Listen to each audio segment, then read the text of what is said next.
آج کسی بھی محفل میں چلے جائیے، ہر ایک سے یہی سوال سننے کو ملتا ہے کہ ووٹ کس کو دو گے؟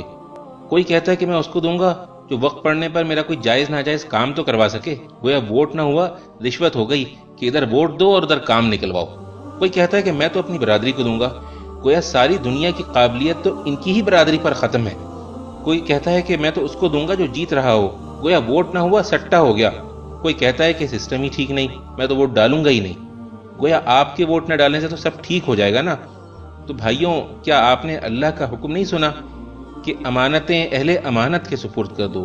ووٹ ایسے ایماندار آدمی کو دینا چاہیے جس کے حوالے آپ اپنے گھر کی چابیاں بھی کر سکیں۔ اگر آپ اپنے گھر کی چابیاں اس کو نہیں دے سکتے تو اتنے بڑے ملک کے خزانے کیسے آپ اس کے حوالے کر سکتے ہیں؟ ووٹ ایک گواہی بھی ہے۔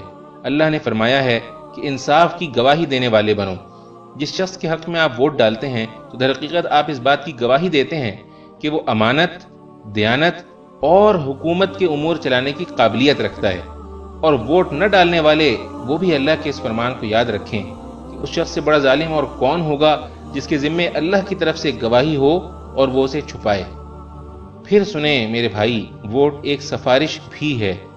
اللہ نے فرمایا ہے کہ جو بھلائی کی سفارش کرے گا وہ اس میں سے اپنا حصہ پائے گا، اور جو برائی کی سفارش کرے گا وہ اس میں سے اپنا حصہ پائے گا۔ آپ کے ووٹ سے جو جیتے گا، آپ کی برادری کا ہو یا نہ ہو، اور ملک میں اچھے کام کرے گا، اس میں آپ کا بھی اجر ہوگا، اور اگر وہ برے کام کرے گا تو اس کے گناہ میں آپ بھی برابر کے شریک ہوں گے۔